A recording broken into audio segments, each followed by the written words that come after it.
ye mpange sila na misoye na kate kwatere yo na kumbia kola ye ipamba la gome yangwe komindo folwe na zela buye kanalo oliva mabanga ye pa yo molimi ye pa ye yo na kumbia kale boye na la diku kama ato na kobela mabanda ye na kobela mpasele kile kwatere kotanya masue komande boato fufu ya boato moke bato bakoma losile mbambula ye pa yo bambonge ye pa ye bato bakoma kosile papa kosenga maede ye masua minene etambola nakaja Kongo ya yo totika kabile yaka papa. C'est les diagnostics qui orientent une direction. Nzela Ezate, Masou je suis congolais, mais de l'Équateur. C'est clair. Donc, c'est la motion de Sécani. Les nations défendent ma valeur, n'a mboka na l'Équateur. La ligne yo pozolanda. On sentit que mboka Équateur et c'est bien nango. Tout le monde a dit Équateur, banda deuxième république. Bandeko balandi ya magazine na biso oyo toloba kaka. Tokomi na rubrique Debout Équateur. Debout Équateur ezali mouvement de veille oyo et kotaki biso na mitema na zanga mokote na mikolo koya tokoye ba composition ya bato oyo baza sima ya Debout Équateur parce que toujours ba makambo ya Équateur pambate. Nous sommes des ressortissants du grand Équateur. Moi je parle pas l'Équateur oyo ekomi ya oba tchéchola yango ko tchéchola te. Comment que non, Katane comme ma province, c'est ce qui combien. Je parle du Grand Équateur parce que moi je suis né du moment du Grand Équateur. À l'époque, c'était Coqueletteville et Zalaki, chef-lieu, il y a Équateur.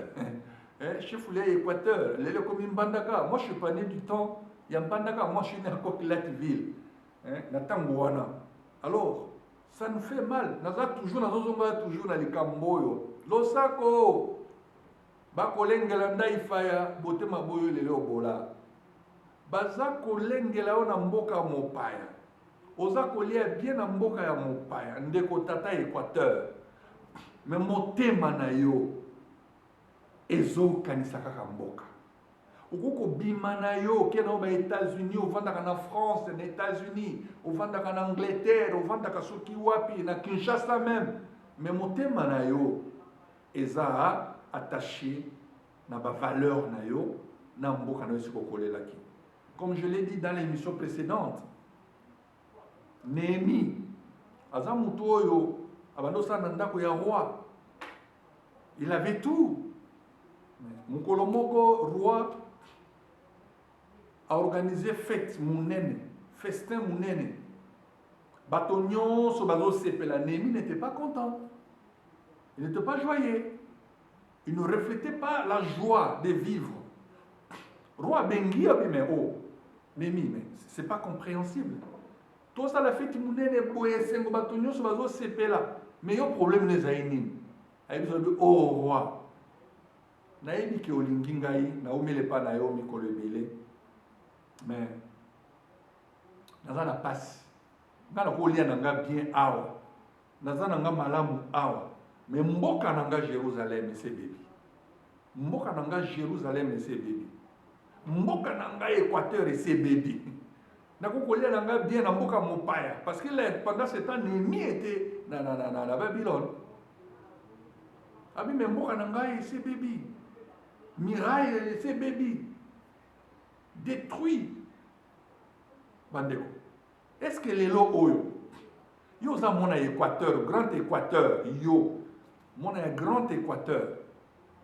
Nazolo bate que Équateur oya, ya les lots batie que province ya Mongala na te. Biso tout oza bana Équateur moko. Bilo kwana pe bakabula biso mukolo mususu bana Équateur. On peut se lever. Toujours que Équateur ezonga na bon moko. À moins que ça n'a pas avantage, on maîtriser découpage territorial.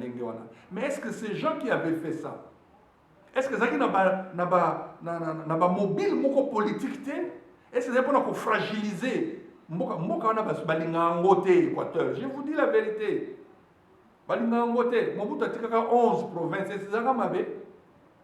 26 wana basali yango Équateur kaka moko na bachecholi yango bakati yango muke eloko moko ekosama chwape komi province Équateur komi oyo Mongala non tina nango petani c'est pas grave mais ngana zolo banazo éveil oyo eza ya debout Équateur c'est le grand Équateur ezotala te Mbaka Ngombe Libinza nini ngele antando mongo bokatola basankoso te nazolo ba biso nyonso parce que quand je vous dis là moi David Bolombe je suis né à Coquelatville de mère basankoso de père Chwapa précisément na Bokungu.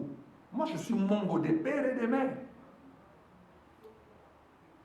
Alors Congo eza munene elingi koloba te ke naza séparatiste to bato ba soutenir éveil ya debout Équateur que baza ba séparatiste balingi koko mosutenir ngana kolinga. Je vous dis mon père travaille dans la territoriale totamboli ba mutation partout totamboli ba mutation bisika ebele nayebi Kivu koleka même na Équateur wana nayebi yango mingi na ke au Zaïre à l'époque c'était au Zaïre c'est comme province orientale lelo Ituri nayebi yango. Mon père était commissaire sous-régional na Ituri. Moi j'ai étudié à Djougou. Djougou bozo mona wana, Djougou bozo mona Djougou esika bitumba ezola kuna na Ituri. Moi j'ai étudié là-bas. Mon père était commissaire sous-régional à Aru, nayebi Mahagi, nayebi Wacha, nayebi Siro, natamboli totamboli partout territorial, totamboli. Ba mutation eza territorial ya lelo te oyo tozomona ba maire bana ba nie ba non, à notre époque c'est ça que loko moko ya sembo. Vous avez mon territoire, mon fonction publique. Totamboli ebele, na lo babalangue ebele, na minoko ebele nga ozomona nga. Na sa l'école primaire na Kivu. Na Kivu totamboli na tamboli Goma, Bukavu, Kabare, Uvira, Walikale, Shabunda, Kindu, totamboli Mwenga, totamboli bisika nyonso, totamboli bisika nyonso na bafizi. Nga na yebi yango. Mais nga na za moto Équateur. Je n'ai pas honte de le dire. Moi, je suis de l'Équateur. Je n'ai pas honte de le dire. Mais oui. Mais oui. Ndekonanga Équateur. Nalobite que oza Congolais. Je suis Congolais, mais de l'Équateur. C'est clair. Donc, nous avons que la motion n'est pas ni. Nous devons défendre ma valeur na mboka nanga Équateur. Alors, nalingi yo pozolanda. Au sentir que mboka Équateur et c'est baby nango. C'est baby. Mutu mo aso ki pe Équateur. Mwana nzela. Eko makuna kpanga nyonso tout. Mwana nzela biko. Oui, biko roe mbandaka kyoko mbandaka. Poko mbandaka moi. Moi. Ozota mama kolo na pusi. Mona motuka ekangami. Kodinda dinda kaka. Victoria mwana kiango. Mpesika.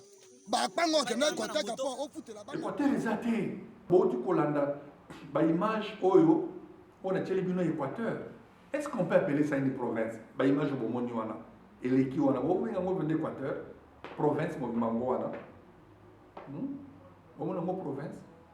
Faut isiko ya nani parce que vous savez bien il faut toloba. C'est le diagnostic qui oriente une guérison. Médecin pour qui copie ça, qui c'était ce qui a diagnostiqué non maladie. Si qu'on diagnostic il y a ko beba Équateur wana, Équateur est baby complètement Équateur. Tolobate na c'est batomso babeta tolo non voilà Mobutu asalaka bakawela est-ce qu'il y a na bakawela ngole loko mona mwe bakamteza ko. Équateur ezate, nzela ezate, maso ekende lisusu te. Bato nyonso bakomi kokima Équateur mpo koya na Kinshasa. À notre époque là, nana koki kolonga Équateur akende Kinshasa. Biso totamboli mpo eza bamitation eza mosala ya papa na biso qui nous a élevés. Il est en vie aujourd'hui. retraité CG. Équateur, ils ont vraiment de tout cœur. Kota la tête, tout sangane sika moko. Yo moto na diaspora.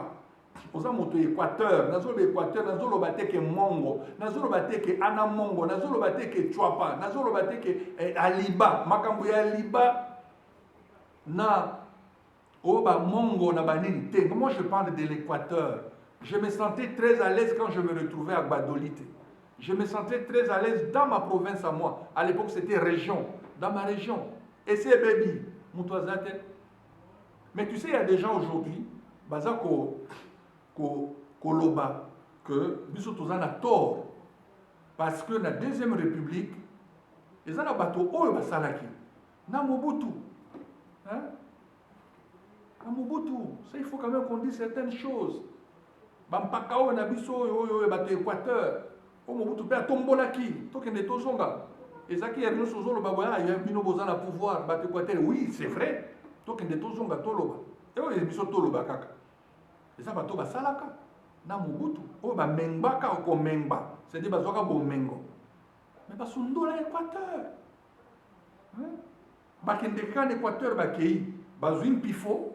Bakibaye Nango, Kobongsango, na Kinshasa. Après, vous avez Tonga, na Bapoto. Na Bapoto, Bachale, Banda, comme Minene, Bampakao, et Bissowana. Ezala Bamongo, Ezala Bambaka, Ezala Bambande, Ezala Bangombe, Ezala Bao, Bazoa qui n'attend la Deuxième République, Ti na Troisième République, Bamsou Bazalaki, Batanga Bissoni Bazoa, Oyo, Basala, na Équateur et pas na Bango. Maintenant, il faut une nouvelle génération. Nouvelle génération, Oyo Bakoki, Koyoka Posa et Équateur. Et ça, pas cannabis, Azul Bazumbongo, avec Tonga Banda, Bachale, Banda, Minene, na Kinshasa. Mais, et si ka baouta kuna, et si ka oyo, comme ça, bango, député, sénateur, et là, comment ka malonga, après, na 2023,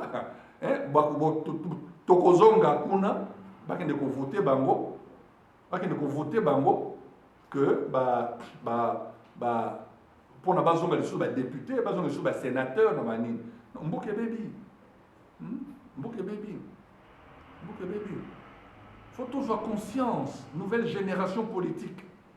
Il y a Mboka Nabiso, il y a des ressortissants à Grand Équateur. Il faut avoir conscience. Génération va papa ne leki. Mais biso tout ça le kola bangote, to ka posa ya Mboka wana, ke na ko komi Kinshasa bolobi nova na Kinshasa te. Na zone na ko vana na Équateur pa na biso. Coup de chapeau.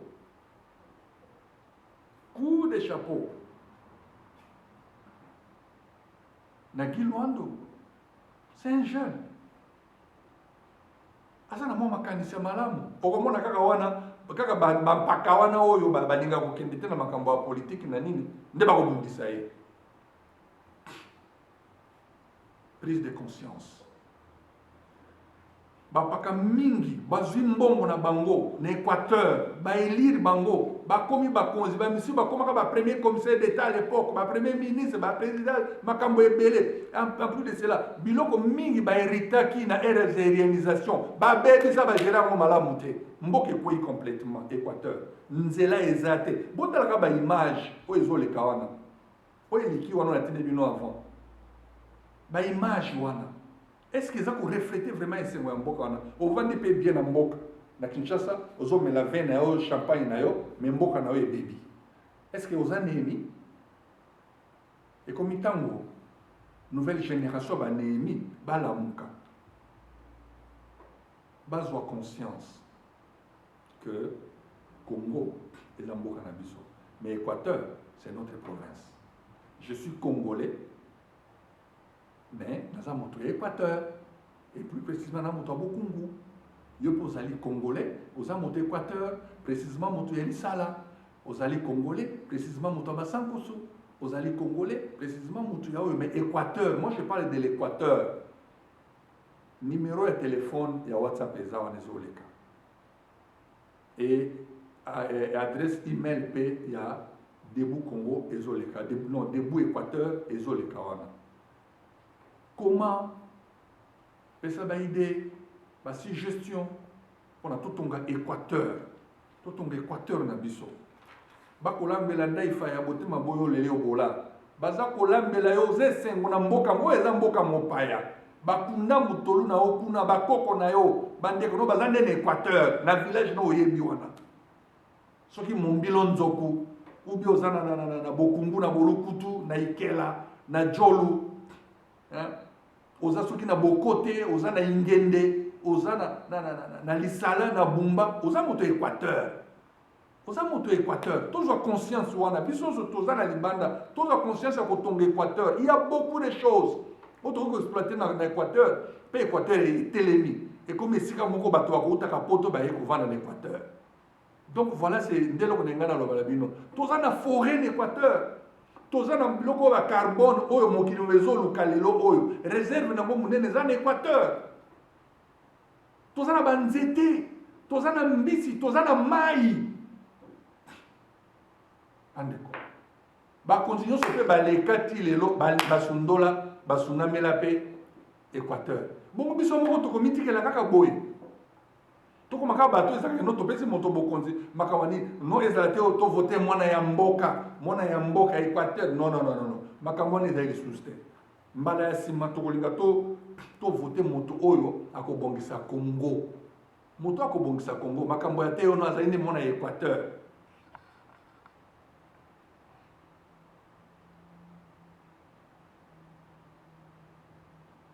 donc eza nde ndenge wana eza te omona Équateur tovote kaka tovote boye akoma président oyo akoma boye te tokovote motu oyo akozala susi ya kobongisa Équateur ekanga ngenge Équateur epilipili ebende moto lelo tokomi mboka moko ezanga te courant eza te mai eza te nzela eza te baentreprise eza te moto moko akepe yango aza te ebanda Mobutu mpe alobaki moto na moto abongisa te moto abongisa est-ce que Équateur ezanga banotable ti lelo bamosusu bakufa mosusu bazali ti na deuxième république bango troisième république bango baya mpe na bambongo ebele me bolakisa biso mpe te eloko nini oyo okomelaki mokonzi bambola na bambola obongisi mpo na Équateur eza wapi oyo ezali vraiment proportionnel na bozwi na yo na Congo ndenge ekende sango eza te Congo ebebi nene Équateur ebebi complètement nde eloko oyo epesi nga révolte tobimisa debout Équateur une nouvelle classe une nouvelle génération ya banémi baoyo ata soki azolia jambon ata azomela miliki mais motema na bino non mboka wana ifo ebonga c'est ça nde bato ya genre wana nde toza koluka tokoforme bloc moko boye mpona kotelemisa mboka wana eleko nini kozanga mokonzi tosala vraiment tosala forum pour le développement du Congo développement de l'Équateur même à l'étranger toyokani mpenza boye tokutani esika moko to pays moko ou bien na mboka moko na Kinshasa to na Mbandaka tosala réflexion sur le développement sur le nouvel élan il y a Équateur sur les progrès de l'Équateur sur le développement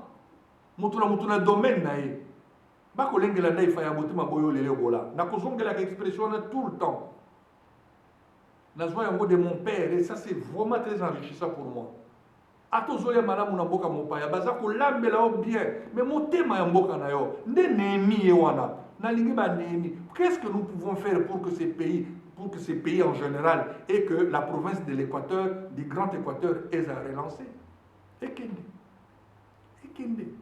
pourquoi tokosunamela yango soki ata bampaka kala basalaki malamu te bongo na biso na génération na biso soki bango bakipaki baintérêt na bango batongi bandako na Kinshasa batongi bandako na bapoto na banini bakipe Équateur te mais biso tozwa quand même moi élan wana moi je cherche bango bakose rallier na biso na moi groupe tokosala awa une nouvelle génération banémi oyo akoyebisa roi alobi te fete onga na kosepela awa me bandeko na nga kuna mboka ese ebebi ebola yango wana ebandi lisusu na Mbandaka bato bazokufa en plus ya souffrance kolia malamu te misala malamu te banzela malamu te ebola yango so ebandi lisusu kuna yango likambo yango nini likambo yango nini. Donc voilà, moi moke nayelaki bino mokolo ya lelo pour que tomeka kosolola sur debout Équateur. Debout Équateur, debout Équateur, debout Équateur. Ndeko zwa conscience qu'Équateur, il faut être élément. Équateur eza nzoko ya monene, il faut être élément. Totelemisa nzoko wana Équateur. Etondi na makambo ebele ya malamu oyo ekosimba mokili mobimba mpe bato basepeli eloko nini ezangi na Équateur. Si balobi pétrole eza kaka wana na libongo na biso ya mbandaka wana mpo na ye baexploite yango te yango na kotuna bakonzi yango ya biso ya Congo. Bon, eloko nini Équateur esala bango en tout cas je me pose des questions. Na mituna Équateur esala bango nini faut peut-être que lelo oyo moto onso koma bon Félix azane bandeli apesaki projet à 100 jours na ye to ebité na mituna toujours na ebité est-ce que apesa moto bo esala matin ou bien nini papa Félix tout na na soko saki makambo ya 100 jours o tchaki Équateur te pardon kanisa Équateur non parce que bao balekaki avant yo basimba Équateur te Équateur esala bango nini banda Mobutu ezala ti même na Joseph Kabila tokoloba yango ye kutu koloba kutu te yenda ina yango sunamela Équateur ko sunamela moto moko te asala Équateur kana makambo moko tokolobela yango mbala ya sima c'est vrai Équateur kaka pona koya fidèle ekota bato mingi bakufa na Équateur na libongo wana ya babangitana nini après wana eloko nini sama na Équateur yebisa biso ata brique moko tonga na Équateur projet nini en tant que président. Ça énerve biloko ya boye, ça révolte. C'est ça vraiment mabe mingi. Mabe mingi, c'est ça bien été, toujours vraiment on a toujours conscience. Équateur il faut y la moka. Donc voilà mon kien ngana lo banabino, to ko bana yango, mais bino moko botala ba image oyo, besoin de ba image oyo botala yango, ce qui Équateur ils ont mérité réellement ezanakati ya Congo. Ce qui to bato balingi Équateur yango te. Mais tolo mo apene na Congo mbala moko, ce qui bakonzi balingi pe Équateur ezalate. Mais tolo il n'y a pas un problème. Tout na évité en tout cas, je ne sais pas parce que sincèrement ezana biloko musu peut-être bato azo ko koloba yango te mais tolo ba yango, ce qui to bolingi te, tout ça fait Équateur comme indépendant et le mwana Congo. Soki tokufaka tokufi bizonso kuna mais mbisi ezali zamba ezali tozape na ba réserve soki ya ndenge soki carbone soki ni biloko bato environnement bayebi yango oyo kosunga mokili mobimba mpona kolite contre bagaz à effet de serre mokili mobimba na biso ekozala na Équateur toape na pétrole pourquoi baexploite yango te pourquoi mpona ni projet eza te mpenza raffinerie ou bien koexploite ezalaka te pourquoi kaka mpona eza Équateur kaka mpona eza Équateur en tout cas na na souci ya mboko nga na botanga naza na souci na pasi nayebi te soki yo moto ozolanda ngo za moto Équateur soki ozoyoka yango te mais moi ça me fait mal eloko ni Équateur esala pour que ezala ndenge wana toujours une province la plus marginalisée la plus négligée mpona nini bakonzi nyonso bakoya. Donc voilà, en tout cas merci beaucoup mbala ya nsima ezalaki David Bolombe na magazine Toloba Kaka mbala ya nsima bye. Hey, alléluia.